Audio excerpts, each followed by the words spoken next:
라이트하우스 서울숲에 오신 여러분들을 진심으로 환영합니다. 저는 임영규 목사입니다. 우리는 지금 마가복음 시리즈를 진행하고 있고 오늘은 그 11번째 시간, 드디어 마지막입니다. 오늘 두 번째 눈이라는 제목으로 함께 말씀 나누겠습니다. 마가복음을 두 단락으로 나누든 세 단락으로 나누든 이 8장 26절까지가 하나의 큰 단락입니다. 그래서 이제 이번 마가복음 시리즈는 여기까지 하고 그 이후는 뭐 내년이나 후년이나 해서 다음에 한번 또 준비를 해보도록 하겠습니다. 저도 이제 딸을 둘을 키웠는데 애들을 키우다가 보면 얘네가 새로운 간식을 맛보면서 충격을 받는 현장을 이제 목도할 때가 있습니다. 새로운 간식에 눈을 뜨는 겁니다. 원래는 이제 애들이 어떤 간식을 먹냐면 이제 쌀 튀밥 같은 거 먹습니다. 그러니까 순수 쌀로 만든 겁니다. 되게 맛있게 먹습니다. 오죽 맛있게 먹어, 나도 한번 먹어볼까? 먹었는데 맛다가리 하나도 없어요. 그냥 진짜 순수한 쌀이에요. 근데 얘가 이제 과자라는 걸로 처음 먹으니까 얘가 너무 맛있게 먹어요. 그러다가 문제가 생기는 게 어느 날 우연히 어떤 뭐 떨어져 있는 거든지 아니면 어떤 지각 없는 이모나 삼촌이 초콜릿을 주는 거죠. 줘서는 아직 안 되는데 이제 초콜릿을 줘서 그거를 딱 해서 무턱대 우선 입에다가 애들 다 무조건 입에다 넣거든요. 입에다가 초콜릿을 딱 넣고 초콜릿을 처음 맛보는 그 아이의 표정. 정말 눈이 밝아집니다. 이렇게 깜짝 놀라서 아니 세상에 이런 맛이 있다니. 얘는 드디어 이제 초콜릿에 눈을 뜨게 되는 것입니다. 오늘 설교의 출발은 눈을 뜬다라는 말이 어떠한 뜻인가에 대해서 좀 이야기를 나누고 싶습니다. 우리가 어떠한 경험에 대해서 어떠한 경험에 의해 새로운 세계에 진입할 때 우리는 눈을 뜬다라고 이야기합니다. 그러니까 이제 물리적인 가시적인 시각으로서 뭐가 보인다 이게 수준이 아니라 어떠한 특정한 경험에 의해서 새로운 세계에 진입하게 될 때 눈을 뜬다. 그래서 눈을 뜨고 새로운 세계에 진입하게 되면 다 같이 탄식하게 되죠. 뭡니까? 와, 내가 왜 이 맛을 몰랐던가? 내가 왜 이 재미를 몰랐던가? 내가 왜 이걸 모르고 살았는가? 그러면서 왜 이걸 몰랐지? 뭐 어떤 맛집에 갔어요. 와, 내가 왜 이걸 몰랐지? 어디 여행 갔어요. 와, 내가 왜 이런 걸 몰랐지? 어떤 새로운 문물, 기계를 사면서 와, 내가 왜 이런 걸 몰랐지? 그래서 과거에 대해서 탄식하면서 그 사람은 새로운 세계에 진입하게 됩니다. 여러분들도 아마 눈을 떠본 경험이 있을 겁니다. 먼저 이제 뭐 첫사랑을 했었을 때 사랑의 눈을 뜨는 거죠. 대학에 가면은 자유에 대해서 이제 눈을 뜨게 되는 거죠. 의무 교육을 이제 마치면서 또는 이제 취업을 해가지고서 첫 월급을 탔었을 때 알바를 했든지 어쨌든 내 수중에 만져보지 못했던 그 액수의 돈이 이제 딱 찍히는 걸 보면서 우와 돈에 눈을 뜨는 거죠. 근데 사실은 돈을 벌 때 돈에 눈을 뜨는 게 아니라 돈을 쓸 때 눈을 뜨죠. 내가 돈을 썼더니 내가 굉장한 서비스를 받는 데라든지 돈을 썼을 때 와, 이 돈이 좋은 거구나. 맛있는 건 비싼 거구나. 야, 좋은 건 다 비싼 거구나. 그래서 돈을 썼을 때 돈의 맛이란 이런 거구나. 제가 이제 권력의 맛에 눈을 뜬다라는 설교를 준비할 때 보니까 여기 권력의 맛을 경험해본 사람이 없는 것 같아요. 근데 이제 그 권력이라는 게 굉장한 게 아니라 내가 가진 특권입니다. 특권. 남들은 못하는데 내가 어떤 특권을 갖는다든지 내가 뭔가 이렇게 힘을 발휘했을 때 모든 사람이 거기 앞에서 고개를 숙이고 움직이게 만드는 힘. 이 권력의 맛이 굉장히 크다더라고요. 그래서 이제 권력의 눈을 뜬다라든지 이런 식으로 눈을 뜬다라고 볼 수 있습니다. 오늘 본문에는 그전에는 보이지 않았는데 새로운 세계를 향해서 진입해서 눈을 뜬 사람이 등장합니다. 예수님이 시각장애인의 눈을 뜨게 해서 고쳐주시는 지점이 22절에서 26절에 나와 있습니다. 먼저 시각장애인은 어떤 사람입니까? 가시적으로 시력이 없는 사람이에요. 안 보이는 사람이에요. 그렇기 때문에 시각장애란 어떤 것인가? 원래 모든 세계가 존재하는데 그 사람에게는 느껴지지 않는 겁니다. 그죠? 세상은 존재해요. 세계는 존재해요. 아름다운 것과 추한 것, 밝은 것과 어두운 것, 고운 것과 후진 것 다 존재해요. 그런데 보이지 않는 거죠. 그러니까 세계가 존재하는데 보이지 않는 사람, 세계가 존재하는데 그걸 정확하게 인식하지 못하는 사람이 바로 이 시각장애인이라고 이야기할 수 있을 것입니다. 예수님께서 그 사람을 고쳐주셔서 눈을 뜨게 하시고 세상에 존재하는 모든 것들을 정확하게 보고 인식하게 만드는 사건이 오늘 본문이라고 볼 수 있습니다. 그런데 뭔가 묘합니다. 왜냐하면 한 번에 고쳐주시는 게 아니기 때문입니다. 자, 23절, 24절을 같이 읽겠습니다. 시작. 예수께서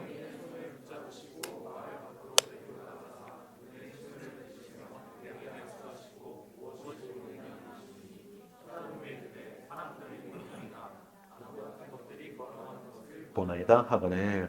예수님께서 맹인의 손을 잡고서 마을 밖으로 가가지고서 눈에다가 침을 뱉고 어차피 보이지 않으니까 그러니까 왜 이렇게 지저분한 짓을 하시는지 모르겠는데 물론 이제 이 부분에 대해서 제가 이제 설교 준비를 해서 주회를 하면 더 좋은 깊은 영적인 의미를 가질 수 있겠지만 하여튼 어쨌든 오늘은 왜 예수님이 거기에 침을 뱉었느냐는 얘기 넘어가도록 합시다. 이건 오늘 중요한 건 아니에요. 어찌됐든 예수님이 고쳐주셨는데 문제는 한 번에 뜨게 하신 게 아닙니다. 첫 번째 눈을 떴는데 예수님이 물으신 거예요. 무엇이 보이냐? 라고 물었더니 쳐다보며 이르되 사람들이 보이나이다. 오, 처음 보는 거예요. 이 사람은 자기의 시력으로 뭔가를 보는 게 처음이에요. 사람들이 보입니다. 그런데 나무같이 보입니다.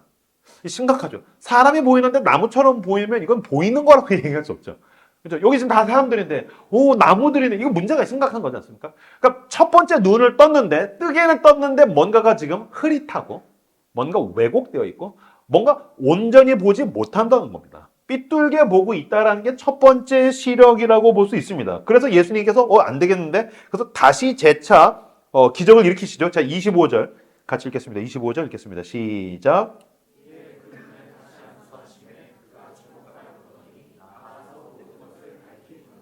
이에 그 눈에 온전히 보지 못하는 사람을 나무처럼 보는 삐뚤게 보는 왜곡해서 보는 흐릿하게 보는 눈에다가 예수님이 다시 안수하심에 그가 주목하여 보더니 여기서 주목하다는 건 뭐냐면은 초콜릿을 먹었을 때 눈이 밝아지는 것 아니면은 한 여자를 보고서 첫눈에 반했었을 때 주목하게 되는 것 내가 통장 잔고에 그 액수가 찍혔을 때 주목하게 되는 것 이제 그런 거죠. 주목하여 보더니 뭐라고 나와 있습니까? 나았어. 비로소 이제서야 나아서 모든 것을 밝히 보는지라. 그러니까 첫 번째 눈을 뜨기는 떴는데 그건 나은 건 아닌 거예요. 그건 온전한 건 아닌 거예요. 그러니까 지금 첫 번째 눈 뜬 것과 두 번째 눈 뜬 것과 뭔가 비교되어 있고 뭔가 대조되어 있다는 것을 알 수 있죠. 흐릿하게 보는 것과 온전하게 보는 것, 뭔가 삐뚤고 왜곡하게 보는 것과 모든 것을 밝히 보는 것, 이 차이가 분명히 있다는 겁니다. 그래서 이 첫 번째 눈과 두 번째 눈이 영적으로 우리에게 어떤 의미가 있는지 오늘 나머지 본문을 가지고 함께 차근차근히 살펴보려고 합니다. 자, 11절과 13절. 자, 11절에서 13절 같이 읽겠습니다. 시작. 바리새인들이 나와서 예수를 힐난하며 그를 시험하여 하늘로부터 오는 표적을 구하거늘 예수께서 마음속으로 깊이 탄식하시며 이르시되 이 세대가 표적을 구하느냐 내가 진실로 너희에게 이르노니 주지 아니하리라 하시고 그들을 떠나 다시 배에 올라 건너편으로 가시니라. 아멘. 11절에 보면은 바리새인들이 나와서 예수를 힐난하며 시험하면서 말합니다. 하늘에서 오는 표적을 주십시오. 근데 오늘 본문에서는 제가 읽지 않았지만 사실은 8장 출발에 뭐가 있냐면은 7병이요. 떡 7개를 가지고서 4,000명을 먹이고 7광주가 남은 사건이 있습니다. 예수님이 그거를 하자마자 다른 곳으로 옮겨왔는데 다른 동네에 도착하자마자 바리새인들이 나와서 힐난하다. 이거는 굉장히 공격적으로 비판했다는 뜻입니다. 네가 예수냐? 네가 하나님의 아들이냐? 네가 메시아냐? 그러면 내가 그걸 믿을 수 있도록 하늘에서 오는 표적을 보여봐. 저는 제가 예수님이었으면 정말 이렇게 징글맞을 것 같아요. 진짜 징그러울 것 같아요. 얼마나 많은 기적을 했습니까? 오병이어와 칠병이어와 장님의 눈을 뜨게 하고 안진뱅이를 일으키고 막 어마어마한 기적을 계속 일으켜도 계속 끝까지 기적을 보여주세요. 하늘에서 오는 표적을 보여주세요. 계속해서 그거를 따져 묻고 있는 거예요. 그러니까 여러분 어떤 면에서는 지금 이 바리새인들도 그렇고 이 믿음 없는 것들은 진짜 좀 짜증난다, 징그럽다라고 생각할 수 있겠지만 우리는 그럼 과연 다릅니까? 우린 과연 다릅니까? 예수님께서 뭐라고 하시냐면은 마음속으로 깊이 탄식하시며 이르시되 어찌하여 이 세대가 표적을 구하느냐. 여기서 표적이라는 말이 요한복음에서는 이적 이렇게 나와 있는데 이게 사인입니다. 그러니까 어떠한 일을 행하면 그걸 왜 했는지를 알려주려고 했다라는 거예요.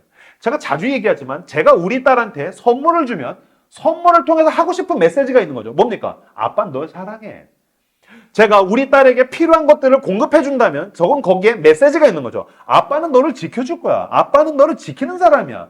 근데 얘가 아빠는 필통은 사줬고 볼펜은 안 사줬으니까 우리 아빠는 나를 사랑하지 않아. 필통은 샀는데 난 또 문제지가 필요한데 내가 이거 필요한 걸 아빠가 채워주지 않는 것 같아. 아빠는 날 사랑하지 않아. 그러면 넌 왜 아빠가 너의 공급자가 되고 아빠가 너를 사랑한다는 걸 모르니? 왜 이 장난감 하나를 사줬냐 안 사줬냐만 매달려서 아빠가 너의 공급자가 되고 아빠가 널 책임진다는 걸 모르니? 지금 예수님이 그 얘기하신 거죠. 너는 왜 계속 표정만 구하고 내가 어떤 이야기를 하고 싶어 하는지를 모르니? 라고 주님께서 지금 따지고 계신다는 것입니다. 바리새인들은 예수님을 시험했는데 여기서 시험하다라는 말이 페이라조라는 단어예요. 페이라조. 이 페이라조가 어디서 쓰였냐면 마가복음의 출발에서 예수님께서 광야에서 시험을 당할 때에 사탄이 예수님을 시험할 때가 페이라조입니다. 너를 증명해봐. 너가 하나님의 아들이야? 너가 너를 증명해봐. 마찬가지로 사탄도 예수님한테 너가 하나님의 아들이라는 걸 증명해봐라고 얘기했고, 오늘 바리새인들도 예수님한테 기적을 일으켜서 당신이 하나님의 아들이라는 것을 증명해봐라고 얘기했던 겁니다. 사탄은 끊임없이 당신 스스로를 증명하라고 우리를 부추긴다는 거예요. 이 자본주의 사회에서도 마찬가지로 사탄은 끊임없이 너를 증명해봐. 너가 유능하다는 것을, 너가 쓸모가 있다는 것을, 너가 괜찮은 인간이라는 걸 증명해봐. 예수님은 우리가 죽을 수밖에 없는 죄인일지라도 사랑한다고 이야기하시고, 그게 복음이고요. 사탄은 너가 괜찮은 인간, 쓸모 있는 인간, 너가 유용한 인간이라는 걸 증명해봐 라고 이야기합니다. 그랬더니 예수님께서 어떻게 하십니까? 13절을 같이 한번 읽어볼까요? 13절. 제가 읽겠습니다. 그들을 떠나 다시 배에 올라 건너편으로 가시니라. 너가 하나님의 아들이라는 걸 증명해봐. 그랬더니 예수님께서 그들을 떠나셨다는 것입니다. 예수님께서 그것을 떠나서 예수님께서 다른 쪽으로 가십니다. 예수님은 바리새인을 설득하려고 하지 않았어요. 너 자신을 증명해봐라고 이야기하는 사람들로부터 떠나가셨어요. 마찬가지로 여러분, 어떠한 대상을 통해서 자신을 증명하려는 사람은 버림받기 마련입니다. 이거 넘겨주시겠어요? 어떤 대상을 통해서 자신을 증명하려는 사람은 버림받기 마련입니다. 그렇죠? 늘 욕망은 우리를 소외합니다. 돈으로 자신을 증명하려는 사람은 늘 진정한 행복으로부터 버림받기 마련입니다. 진짜 자기의 즐거움으로 자기를 채워서 즐거움으로 자신을 증명하려는 사람은 진정한 내적, 외적 건강함으로부터 버림받습니다. 그래서 결국엔 그 즐거움을 추구하다가 자기 스스로를 파괴하게 되죠. 사람을 통해서 증명하려는 사람은 모순적이게도 사람으로부터 버림받아서 고통받게 됩니다. 제가 여기 PPT에는 쓰지 않았지만 신앙으로 자신을 증명하려는 사람은 은혜로부터 버림받게 됩니다. 왜 그렇습니까? 성경에서 말하는 은혜란 내가 뭔가를 잘해서 하나님을 사랑하시는 게 아니기 때문입니다. 복음이 이야기한 것은 무엇입니까? 나에게 아무런 자격이 없는데, 난 영적으로 파산한 인간인데, 난 죽을 수밖에 없는 죄인인데 하나님이 나를 사랑하신다. 그 무조건적인 사랑이 날 채우는 겁니다. 여러분, 예배는 거래가 아닙니다. 신앙은 거래가 아닙니다. 내가 뭔가 하나님께 좋은 걸 드리면 하나님이 나한테 더 좋은 걸 주시는 게 아니고, 난 아무런 자격이 없습니다. 빈털터리로 가난한 심령으로 주님 앞에 털푸덕 가서 쓰러졌더니 주님이 나를 그저 사랑해 주시는 것입니다. 그래서 은혜라고 이야기합니다. 근데 이걸 어느 순간인가는 바꿔서 내가 신앙적으로 자기를 증명하려고 합니다. 지난주에 살폈지만 바리새인들, 여기서 나오는 바리새인이 그런 사람입니다. 내가 노력해서 내가 무언가로 끊임없이 자기를 증명하려고 하면 할수록 이상하게도 은혜로부터 버림받는 느낌을 받게 됩니다. 그들은 지금 내 앞에 존재하시는 예수 그리스도가 보이지 않습니다.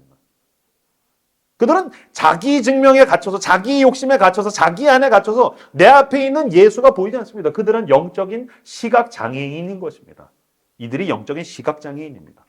두 번째, 그러면 어떤 사람들이 또 있는가? 자, 14절에서 18절 말씀 같이 14절에서 18절까지를 읽겠습니다. 시작. 제자들이 떡 가져오기를 잊었음에 배에 떡 한 개밖에 그들에게 없더라. 예수께서 경고하여 이르시되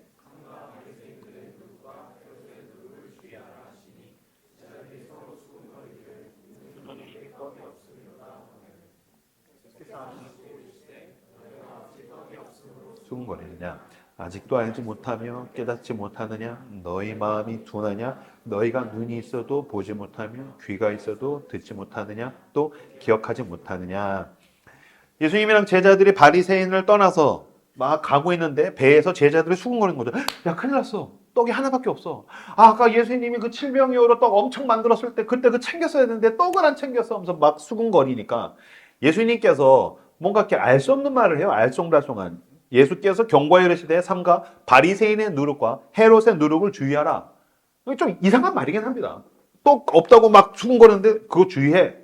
누룩을 주의해. 그랬더니 뭔 말이야? 야, 뭐 떡 안 챙겼다고 우리한테 뭐라고 하는 건가 봐. 떡 안 챙겼다고 좀 혼내시는 건가 봐. 그랬더니 예수님이 더 빡쳐서 예수께서 하시고 이르시되 너희가 어찌 떡이 없으므로 수군거리느냐? 아직도 알지 못하며 깨닫지 못하느냐? 너희 마음이 둔하냐? 눈이 있으면 뭐하냐? 귀가 있으면 뭐하냐? 기억하지도 못하냐? 하면서 막 대노해서 경노해서 주님께서 막 혼내시는 지점. 그래서 제자들이 박살나는 지점이 보입니다.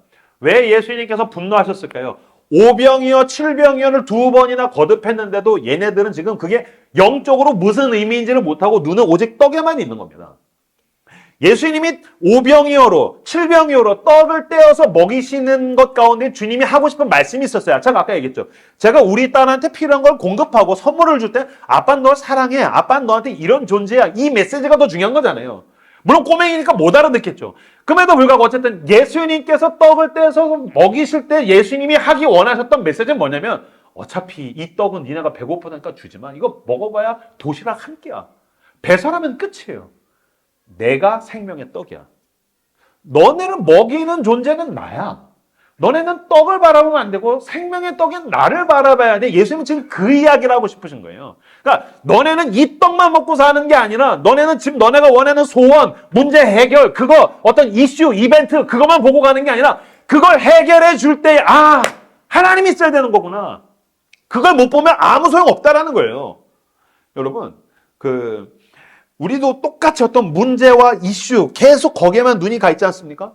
저 청소년 생각할 때 어느 고3 녀석을 전도했더니 이 녀석이 수능을 앞두고 뭐라고 하냐면 뭐 교회 좋긴 좋은데 지금 수능 앞두고 있어서 교회 못 갈 것 같다는 거예요. 자기를 위해서 기도해 달래요. 저를 위해서 기도해 주셔서 제가 좋은 대학, 제가 원하는 그 대학에 붙으면 자기가 교회를 열심히 나오겠대요.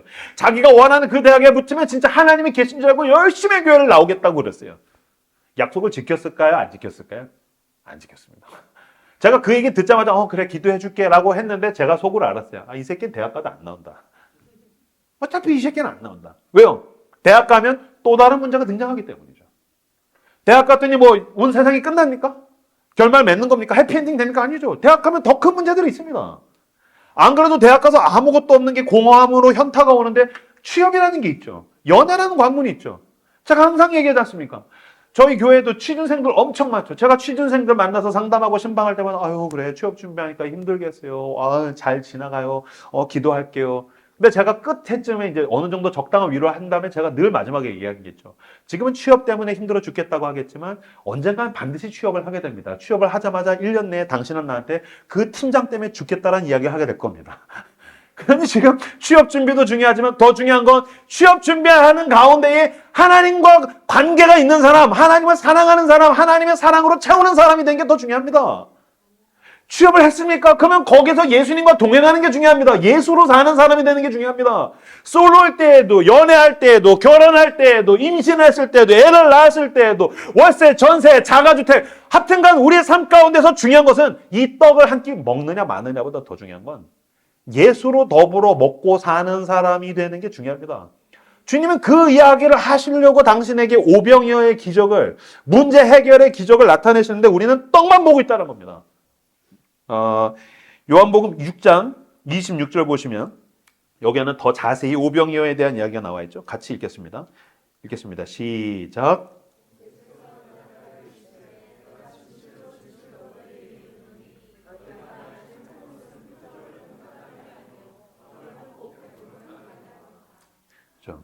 내가 진실로 진실로 너에게 이르노니 너희가 나를 찾는 거는 내가 이 떡을 떼어서 먹일 때 나타나는 진짜 내가 너한테 이야기하고 싶은 그 메시지, 그 표정 때문이 아니라 떡 먹어서 지금 그러는 거지. 이 떡에 열광하고 있는 거지. 지금 무슨 뜻입니까? 이 떡에 열광하고 있는 사람은 예수를 보기는 보는데 첫 번째 눈을 뜨는 단계. 사람이 나무처럼 보이는, 뭔가 흐릿하게 보이는, 뭔가 왜곡되어 보이는, 뭔가 분명하고 선명하게 보이지 않는 예수 그리스도가 그냥 떡이나 만들어내는 떡장수로 보이는 떡 공장으로 보이는 수준이라면 지금 첫 번째 눈을 뜬 애매한 눈의 단계라는 거죠. 요한복음 6장 33절에서 35절 같이 읽겠습니다. 읽겠습니다. 시작. 하나님의 떡은 하늘에서 내려 세상에 생명을 주는 것이니라. 그들이 이르되 주여 이 떡을 항상 우리에게 주소서.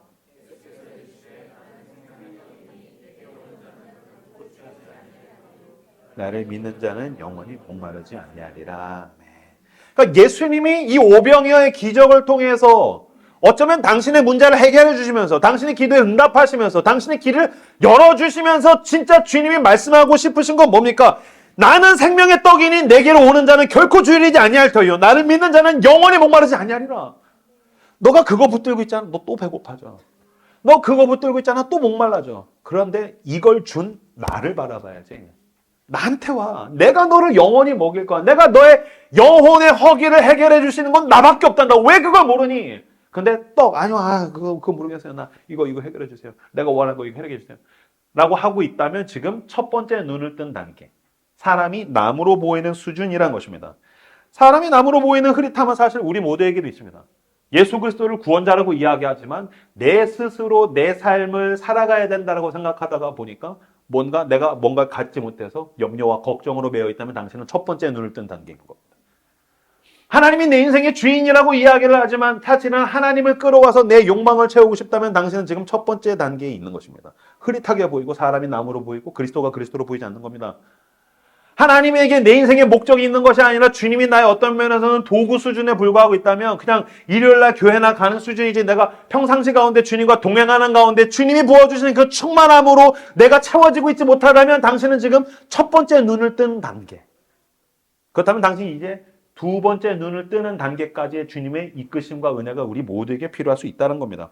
첫 번째 눈을 뜬 사람은 사실 예수님을 믿기는 믿지만 흐릿하다가 보니까 그들이 매어 있는 게 두 가지가 있다는 것을 이후에 본문이 보여줍니다. 첫 번째는 종교성이고 두 번째는 세속적인 욕망입니다. 15절 말씀을 같이 15절 읽겠습니다. 15절 읽겠습니다. 시작.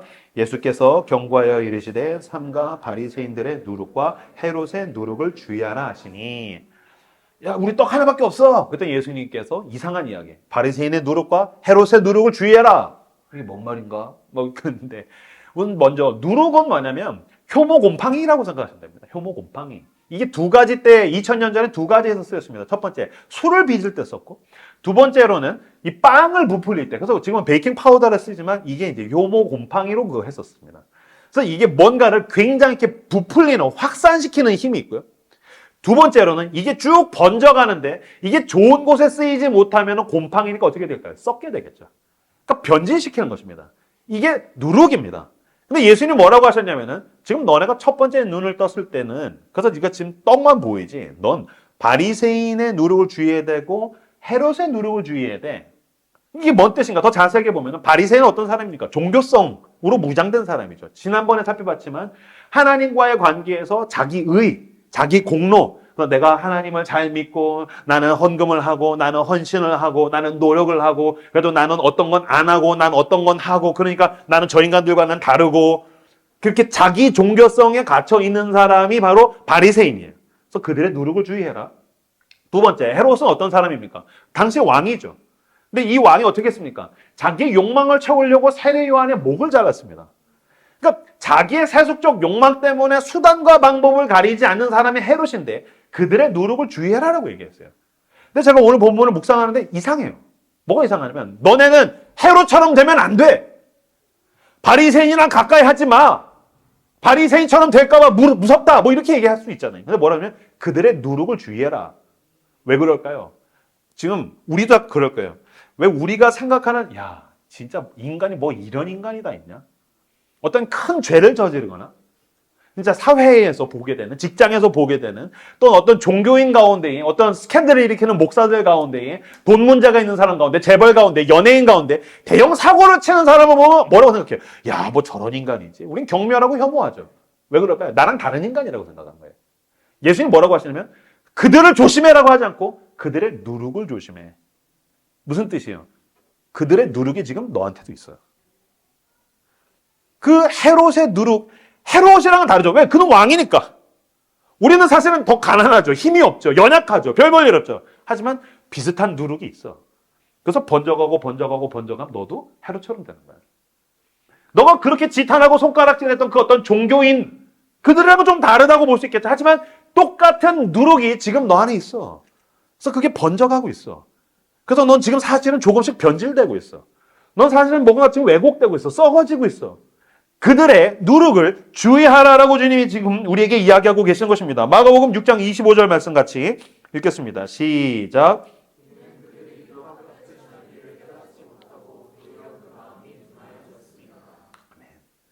그들이 그 떡 되시던 일을 깨닫지 못하고 주님이 나를 살리시지, 주님이 나의 생명의 떡이지, 주님만이 나를 채우지, 주님만이 내가 어디로 가야 될지 모르는 인생 가운데 주님만이 길이지, 주님만이 답 없는 인생 가운데 진리지, 주님만이 죽어가는 내 삶 가운데 영원한 생명이지. 이게 아니라 그 떡 되시던 일을 깨닫지 못하고 먹을 때 마음이 둔해졌다. 여기서 마음이 둔해지다라는 말에 대한 원어는 굳은 살이 배기다라는 뜻이 있습니다. 굳은 살이 배기면 어떻게 되죠? 딱딱합니다. 왜 뒤꿈치 같은 데 이렇게 발뒤꿈치에 굳은 살 베기면 딱딱해지면 어떻습니까? 나중에 감각이 없습니다. 굳은 살이 배기면 감각이 없습니다. 마찬가지로 내 마음에 굳은 살이 배겨서 감각이 없는 겁니다. 내 영혼에 굳은 살이 배겨서 감각이 없는 겁니다. 근데 감각이 없는 가운데에 누룩이 툭 와서 변질되기 시작합니다. 내가 사실은 복음으로 출발했고 은혜로 출발했는데 종교성으로 번져가기 시작합니다. 사실은 내가 하나님이 좋아서 하나님의 영광을 향하여서 내가 그 뜻을 향하여서 이렇게 출발했는데 어느 순간인가는 내가 세속적 욕망으로 번져가기 시작합니다. 변질되기 시작합니다. 넌 헤롯의 누룩을 주의하라. 넌 바리새인의 누룩을 주의하라. 그게 번져가고 있다는 겁니다. 왜 그런 때 있지 않아요? 빵을 사와가지고서 냉장고에다 이렇게 식빵을 넣었어요. 근데 모르고 만약에 뚜껑을 제대로 잘 쪼매지 않으면 쪼맨단 말이 너무 뭐라고 해야 돼? 밀봉하지 않으면 이게 공기가 들어가니까 이게 금방 부패합니다. 그러면 식빵을 먹으려고 이렇게 봤는데 막 파란색 곰팡이들이 여기저기 있어요. 이게 며칠 안에 일어나는 일입니다. 근데 만약에 그걸 그대로 일주일만 더 냅둔다고 생각해 보세요. 식빵에 곰팡이가 가득할 거예요. 무슨 생물 실험처럼. 근데 만약에 그게 오픈되어 있다고 생각해 보세요. 그러면 여러분 며칠 지나면 냉장고의 모든 곰팡이로 인해서 음식물들이 다 부패하게 될 거예요. 지금 그 얘기를 하시는 거예요. 사실은 우리는 그런 괴물과 같은 어떠한 범죄자나 악인과는 다를 수 있죠. 하지만 아주 작은 누룩이 툭 떨어져 있는 거죠. 내 마음에, 내 심령에, 어떠한 시간에, 어떠한 내 눈길에, 견물생심이라고 하죠. 뭔가를 보는 순간 내가 가까이 하지 말아야 그 무언가를 향한 어떤 누룩이 쫙 번지기 시작하는 거죠. 어떤 내 행동이 나를 오염시키기 시작하는 거죠. 어떤 관계가 나를 오염시키기 시작하는 거죠. 번지는데 나는 내 마음과 영혼의 굳은 살이 배어서 냅두는 거죠. 너는 바리새인의 누룩과 헤롯의 누룩을 주의해라. 너는 냅두면 지금 거기까지 갈 것이다. 라고 주님께서 우리에게 지금 이야기하고 계시다는 것입니다. 저도 제가 너무나도 극하게 혐오하고 경멸했던 목사들이 있어요. 한때는 스타 목사고 유명한 목사였고 유명한 기독교 지도자였는데 순식간에 스캔들로 인해서 몰락하는 목사님들. 돈에 의해서 어떤 성적인 문제에 대해서 권력을 쥐려다 하다 보니까 순식간에 몰락하는 그 목사님들이 있어요.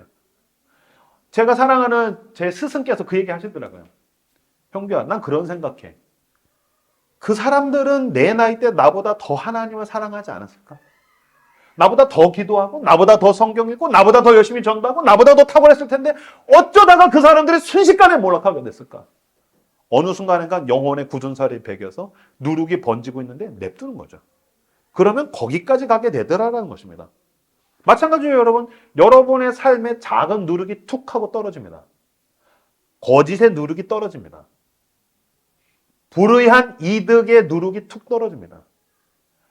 간음과 음란함의 누룩이 툭 떨어집니다. 어떤 쾌락의 누룩이 툭 떨어집니다.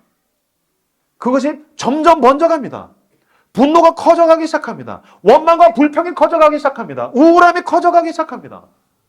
왜 냅두겠습니까? 주님 앞에 나아가십시오.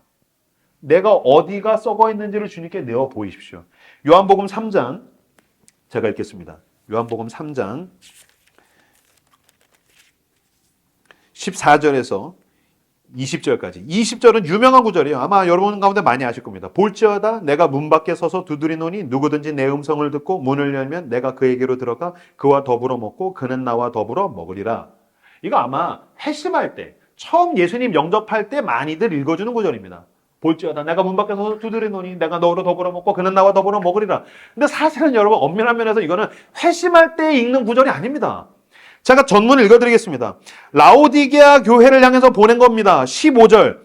하나님께서 말씀하십니다. 내가 내 행위를 아노니 내가 차지도 아니하고 뜨겁지도 아니하도다. 내가 차든지 뜨겁든지 하기를 원하노라. 내가 이같이 미지근하여 뜨겁지도 아니하고 차지도 아니하니 내 입에서 너를 토하여 버리리라. 내가 말하기를 나는 부자라 부요하여 부족한 것이 없다 하나 내 곤고한 것과 가련한 것과 가난한 것과 눈먼 것과 벌거벗은 것을 알지 못하는도다. 내가 너를 권하노니 내게서 불로 연단한 금을 사서 부요하게 하고 흰 옷을 사서 입어 벌거벗은 수치를 보이지 않게 하고 안약을 사서 눈에 발라보게 하라. 너는 지금 첫 번째 눈을 뜬 단계 아니면 영적인 난시 수준이 아니라 영적인 시각장애인이라서 나는 괜찮아. 난 잘 살고 있어. 나는 행복해. 라고 하지만 너는 지금 벌거벗었고 수치를 당하고 있고 너 안에 있는 그 누룩이 너를 썩어 문드러지게 하고 있는데 너는 왜 계속해서 어두컴컴한 가운데 헤매고 있느냐. 안약을 사서 눈에 발라 보게 하라. 무릇 내가 사랑하는 자를 책망하여 징계하노니 그러므로 내가 열심을 내라 회개하라. 볼지어다 내가 문 밖에 서서 두드리노니 누구든지 내 음성을 듣고 문을 열면 내가 그에게로 들어가 그와 더불어 먹고 그는 나와 더불어 먹으리라. 여러분에게 아주 작은 누룩이 툭 떨어져서 번져가고 있습니다. 냅두지 마십시오. 주님께서 책망하십니다. 회개를 요구하십니다. 가슴을 찢으며 나아가 돌이켜 주님 앞에 두 번째 눈을 뜨게 되는 단계까지 나아가시는 저 여러분들 다 되시기를 주님의 이름으로 축복합니다. 제가 봤던 드라마 중에 인생 드라마예요. 조승우의 비밀의 숲. 조승우의 비밀의 숲. 명작입니다. 조승우의 비밀의 숲. 여기에서 이제 조승우가 어떤 병에 의해서 감정을 느끼지 못해서 정의로운 검사로 나와요. 그래서 이 검사가 모든 것을 공정하게 수사해서 이 권력형 비리들을 해결한다라는 얘기인데, 여기 조승우가 정의로운 검사라고 한다면은 여기 이제 차장 검사가 나오는데 이 권력을 위해서 모든 걸 불사하는 사람, 자기의 욕망을 위해서 막 그렇게 달려가는 그런 욕망 투성이로 보여요. 이 이창준 차장 검사예요. 근데 이제 마지막에 보면 대반전이 있어요. 이 이창준 차장 검사가 마지막에 대반전이 있는데 이건 제가 여러분을 사랑하니까 제가 스포하지 않을게요. 1시 반에는 스포했어요. 그때 어마어마한 원성을 들었거든. 근데 제가 여러분에겐 참겠습니다. 어쨌든 이 이창준 검사가 한 명대사입니다. 띄워주시겠습니까? 모든 시작은 밥 한 끼다. 그저 늘 있는 아무것도 아닌 한 번의 식사 자리. 접대가 아닌 선의의 대접. 돌아가면서 낼 수도 있는, 다만 그날따라 내가 안 냈을 뿐인 술값. 바로 그 밥 한 그릇이 술 한 잔의 신세가 다음 만남을 단칼에 거절하는 것을 거부한다. 인사는 안면이 되고 인맥이 된다. 내가 낮을 때 인맥은 힘이지만 어느 순간 약점이 되고 더 올라서면 치부다. 작가가 미친 것 같아요. 어떻게 이렇게 쓰지? 모든 건 밥 한 끼. 누룩처럼 툭 와가지고서 번져가는데 내가 낮을 때 인맥은 힘인 것 같지만 어느 순간인간 약점이 되고 더 올라서면 치부가 된다. 첫 발에서 빼야 한다.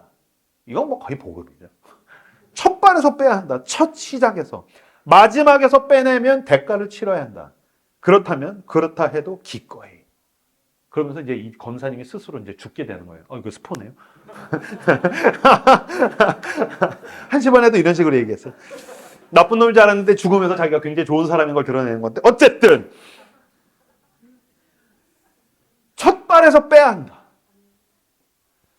너희는 바리새인의 누룩을 주의해라. 너희는 헤롯의 누룩을 주의해라. 거기까지 가면 돌이키기 힘들 거다. 여러분들 속에 무엇이 번져가고 있습니까? 그 어떤 누룩에 오염되고 있습니까? 처음에는 은혜로 출발했으나 종교성에 오염되고 있고 세속적 욕망에 오염되고 있다면 이 시간 가슴을 찢으십시오. 주님께서 우리를 책망하며 회개를 촉구하십니다. 가슴을 찢고 주님 앞에 나와 정결함을 얻는 저 여러분들 다 되시기를 그리스도 이름으로 축복합니다. 다시 벳세다 시각장애인으로 가보시죠. 그가 첫 번째 눈을 떴을 땐 흐릿합니다. 그래서 종교성과 그 다음에 세속적 욕망에 의해서 휘둘리는 사람이 그런 의미겠죠. 하지만 주님께서 어떻게 하십니까? 자, 25절 말씀 같이 읽겠습니다. 25절 읽겠습니다. 시작. 이에 그 눈에 다시 안수하심에 아멘. 이 25절의 은혜가 우리 모두에게 있기를. 작은 누룩이 와서 나를 오염시킬 때에 이 25절의 은혜가 저에게 있기를, 그리고 여러분 모두에게 있기를 그리스도 여러분 축복합니다. 주님께서 다시 안수하심에, 주님께서 내버려 두지 아니하시고 오염되도록 그냥 냅두지 아니하시고 다시 안수하심에 그가 주목하여 보더니 나아서 회복되어서 모든 것을 밝히 보는지라. 두 번째 눈을 떠야 합니다. 주님께서 여러분에게 우리의 두 번째 눈을 뜨게 하십니다. 그렇다면 우리는 무엇을 보게 됩니까? 두 번째 눈을 뜨는 사람은 두 가지를 보게 되는데, 첫 번째, 종교성 대신에 복음의 눈을 뜨게 됩니다. 복음을 보게 됩니다. 복음을 보게 된다는 것은 무슨 뜻입니까? 첫 번째로는 내가 얼마나 죄인인지를 알게 됩니다. 그래서 종교성을 추구하는 게 아닙니다. 그리스도의 십자가 앞에 나아가 보십시오. 여러분들이 오늘 예배와 여러분의 일상 가운데에서 시간을 떼어서 그리스도의 십자가 가운데로 나아가 보십시오. 뭐가 보입니까? 난 죽을 수밖에 없는 죄인인 이명규가 보입니다. 가련한 영혼, 주님의 은혜가 아니면 살 수가 없는, 계속해서 누룩이 나한테 뒤덮고 있는데 주님 나는 죄인입니다. 내가 이것들을 숨기고 은밀한 가운데 키워가려고 하는, 내가 이걸 즐거워하고 있는 이 죄성을 내가 봅니다. 주님, 날 불쌍히 여겨주십시오. 난 영적으로 파산한 상태입니다. 그래서 나는 주님 앞에 나아가서 죽을 수밖에 없는 죄인이라는 것을 인정하게 됩니다. 두 번째, 눈을 뜨면 내가 얼마나 죄인인가를 보게 되고, 그 죽을 수밖에 없는 죄인의 신분을 가지고 십자가 가운데로 나가면 또 뭘 보게 됩니까? 하나님이 나를 얼마나 사랑하신가를 보게 됩니다. 내가 뭘 잘해서 사랑하신 게 아닙니다. 우리가 아직 죄인 되었을 때에 그 아들을 우리에게 내어주심으로 하나님이 우리를 얼마나 사랑하신지를 확증하십니다. 내가 널 사랑한다.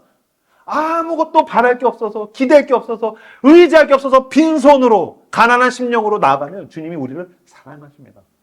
그래서 자격 없는 자에게 부어지는 것을 은혜라고 이야기합니다. 그렇게 되면 날마다 눈을 뜰 때 하나님 날 사랑하신다. 떡에 눈이 꽂혀 있었을 때는 안 보였죠. 복음이 안 보였죠. 하나님의 사랑이 안 보였죠. 이 문제가 해결돼야지 그분이 날 사랑하실 거야 라고 생각했는데 아니요. 복음의 눈을 뜨게 되니까 나에게 하루를 주신 게 하나님의 선물이야. 그분이 날 사랑하신다. 내가 뭘 잘해서 자격이 있어서 유능하고 탁월해서 사랑하신 게 아니야. 난 아무것도 바랄 게 없는 자격 없는 죄인인데 그분이 날 사랑하신다. 내 삶에 얼마나 하나님의 사랑이 나를 채우고 있는지를 알게 됩니다. 성경을 펼 때, 기도할 때, 사람들과 대화할 때, 내가 일할 때, 내가 쉴 때, 내가 길을 걸을 때, 운전을 할 때, 모든 순간 가운데 나를 채우는 하나님의 사랑이 보이기 시작합니다. 뭐 할 수 있습니까? 예배할 수 있습니다. 예배는 거래가 아닙니다. 그 놀라운 사랑에 감격하는 자들이 모여서 주님의 이름을 찬양하는 것입니다. 종교성이 아니라 복음의 눈을 뜨는 저 여러분들 되시길 주님의 이름으로 축복합니다. 두 번째, 눈을 뜨면 세속적 욕망 대신에 소명이 보이기 시작합니다. 세속적 욕망이 아니라 소명의 눈을 뜨게 됩니다. 제가 좀 극단적으로 얘기를 해볼게요. 제가 봤을 때 왜 나 같은 중년 남성의 그 귀결이 치킨집이듯이 연예인들의 귀결은 둘 중에 하나로 날 때가 많은 것 같아. 모두가 그럴 수는 없어. 모두 일반할 수는 없어. 물론 이제 11시, 1시 반에서 녹화가 안 되니까 그겁니다! 라고 했는데 이제 녹화가 되니까 일반적으로 이런 귀결이 있는 것 같아요. 뭐냐면은 마약 아니면 컴패션인 것 같아요.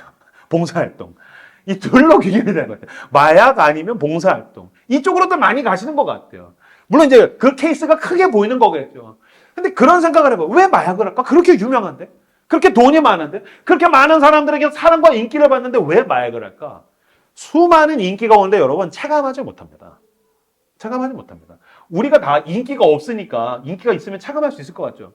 저만 해도 이렇게 인스타그램에 게시물 올리면 좋아요 300개 이상씩 달리거든요. 50개까지는 누가 눌렀는지 볼 수 있습니다. 200개가 넘어가서 그거 못 봅니다. 그거 보는 애는 하루 종일 할 일이 없는 애입니다. 300명, 400명 누르면은 아무도 공감 못 하는군요. 그거 확인 못 합니다. 그냥 눌렀거나 300이거나 400이거나 인스타에 올라갔더니 유튜브에 올라갔더니 조회수가 1000이 넘었구나, 만이 넘었구나, 뭐 릴스가 좀 떴구나 이런 숫자지. 우와 막 행복해. 많이 넘었어.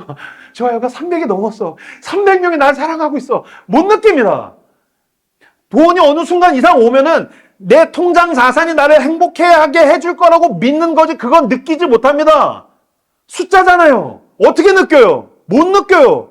그럼 그때부터 뭐 하기 시작합니까? 이걸 내가 어떻게 느껴야 되지? 자기의 즐거움을 우상으로 삼아서 가기 시작합니다.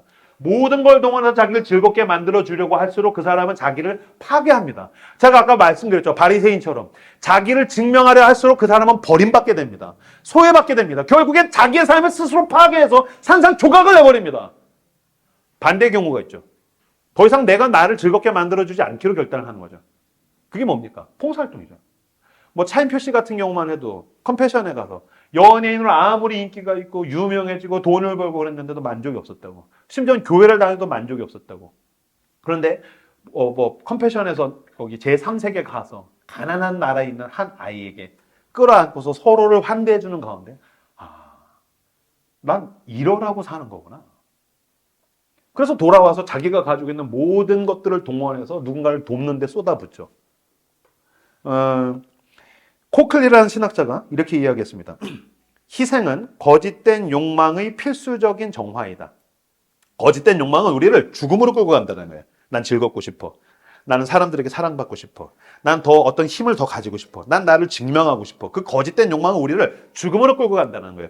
이때 맞설 수 있는 무기는 뭐냐면 희생은 거짓된 욕망의 필수적인 정화이다.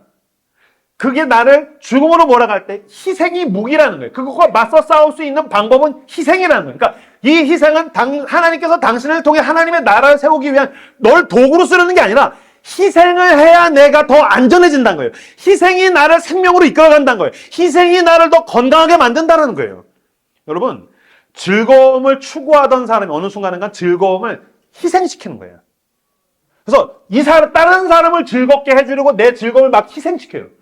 그래서 내가 고생했는데 이 사람이 즐거워하는 걸 보면서 어느 순간인가, 야, 이런 게 진짜 깊은 즐거움이구나. 난 고생해서 이 사람을 즐겁게 해줬더니 이 사람이 막 기뻐하고 행복해하는 걸 보면서 진정한 즐거움, 깊은 즐거움은 내 즐거움을 희생시키고 이 즐거움을 이렇게 나누어 줄 때에 헌신할 때 나오는 거구나. 희생이 그 사람을 더 건강하게 만드는 것입니다. 돈의 노예가 되지 않는 방법은 내 돈을 희생시키는 것입니다. 모든 사람이 돈을 추구하고 생존과 성공과 성취를 위해서, 소유를 위해서 돈에 매여 있을 때 내 돈을 희생시키는 것입니다. 제가 늘 말씀드리지 않습니까? 헌금의 핵심 정신은 더 많은 돈을 벌려는 게 아닙니다. 그건 욕망이잖아요. 헌금의 핵심 정신은 내 돈을 희생시키는 겁니다. 그 돈으로 하나님의 나라가 확장되고 그 돈으로 가난한 사람에게 구제가 되고 선교가 되고 내 돈이 희생될 때 나는 돈으로부터 자유하게 되는 겁니다. 여러분, 내가 인정받고 싶은 사람, 인정 욕구로부터 자유로워지는 방법은 내 인정 욕구를 희생시키는 겁니다. 그러면 아무도 몰라주는 일을 묵묵하게 할 때에 나는 인정 욕구로 사는 사람이 아니지. 이 묵묵하게 아무도 몰라주는 이 잡념을 허드렛 일로 봉사하는 것도 의미가 있어.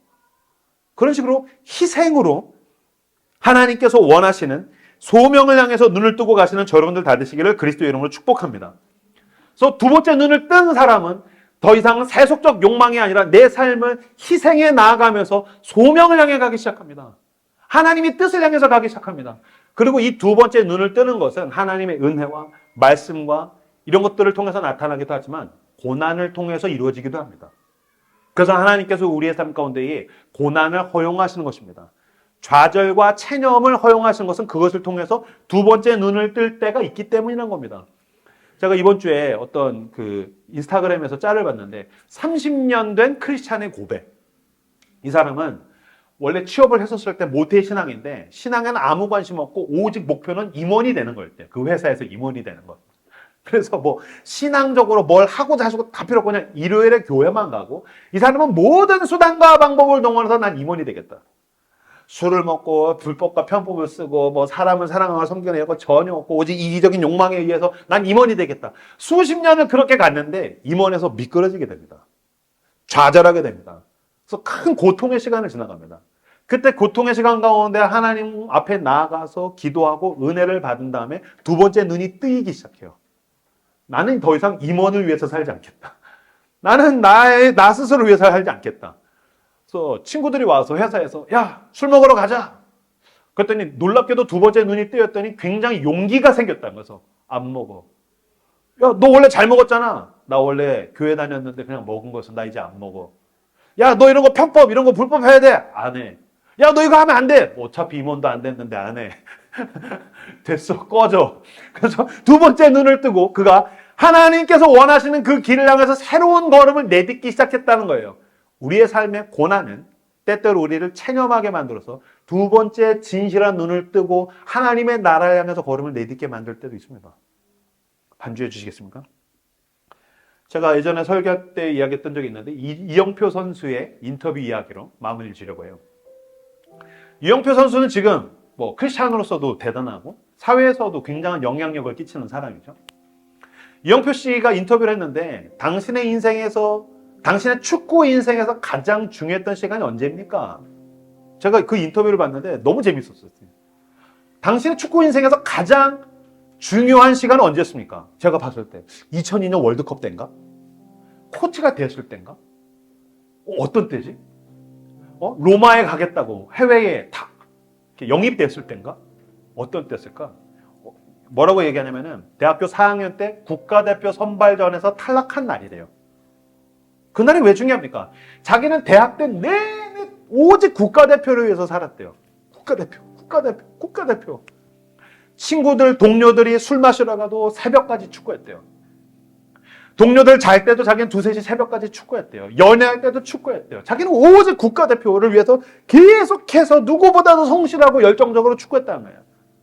대학교 4학년 때 국가대표 선발전을 했는데 6명 중에서 4명이 붙었는데 자기보다 더 게으르게 했던 4명 붙고 자기만 떨어졌대요. 떨어졌다는 얘기를 듣고 나서 그날 저녁에 너무 열이 받았는데도 또 공을 가지고서 그라운드에 와서 축구 연습을 했대요. 공을 차고 또 차고. 그러다가 새벽쯤 됐을 때 알 수 없는 분노가 막 올라와서 공을 뻥 찬 다음에 그 그라운드 위에 그냥 벌러덩 누웠대요. 그리고 막 울었다는 거예요. 엉엉 울었다는 거예요. 이렇게 얘기해요. 그날이 나에게 축구 인생에서 가장 중요한 날이었습니다. 기자가 물어요. 그래서 그 이후로 더 열심히 해서 국가대표가 되고 2002년 월드컵에도 나가고 했군요. 아니요. 그날 이후로 내 인생에서 축구는 가장 중요한 게 아니게 되었습니다. 그날 이후로 축구는 나한테서 가장 소중한 게 아니라는 거예요. 내가 축구를 따라가면 난 이런 것들을 계속 경험하게 되겠군. 무슨 뜻입니까? 축구가 내 인생의 구원자가 아니라는 것을 알게 된 겁니다. 내가 바르던 떡을 놓고 무언가 나의 구원자를 기다리는 가운데 이영표 선수는 예수 그리스도를 만나게 됩니다. 그는 진정한 2번째 눈을 뜨고 세속적 욕망이 아니라 소명을 향해 걸음을 내딛기 시작합니다. 주님의 영향력을 축구를 통해서 수많은 도구를 통해서 나타내기 시작합니다. 마찬가지로 2번째 눈을 떠서 복음을 바라보고 소명을 바라보며 이 땅에 주어진 그 하나님의 뜻을 향해 살아가시는 저 여러분들 다 되시기를 그리스도의 이름으로 축복합니다. 오늘 설교의 마무리를 제가 써온 기도문으로 같이 읽으며 마치려고 합니다. 같이 읽겠습니다. 시작. 주여 우리의 2번째 눈을 뜨게 하사 주님만이 나를 이끄시는 길이요 답이 없는 내 인생의 진리요 죽을 것 같은 내 삶의 생명임을 알게 하소서. 주여 내 눈을 뜨게 하사 내가 영적으로 파산한 죄인임을 알게 하시고 은혜의 십자가를 붙들게 하옵소서. 주여 내 눈을 뜨게 하사 내 욕망을 위해 사는 삶의 공허함을 알게 하시고 욕망이 아니라 소명을 향해 살게 하소서. 주님을 닮은 희생과 헌신이 있게 하소서. 아멘. 이 시간 함께 우리에게 주신 말씀들을 붙들고 기도하며 주님 내가 2번째 눈을 뜨게 하여 주십시오. 내 눈에 안수하사 다시 안수하사 주여 내가 밝히 보기 원합니다. 예수의 십자가를 보기 원합니다. 복음을 보길 원합니다. 내 욕망이 아니라 그 소명을 보기를 원합니다. 길이요 진리요 생명이신 그 예수를 바라보며 주님이 가시는 길 따라가는 내가 되게 해달라고 오늘 우리에게 주신 말씀들을 붙들고 함께 기도하며 하나님 앞에 나아가도록 하겠습니다. 기도합시다.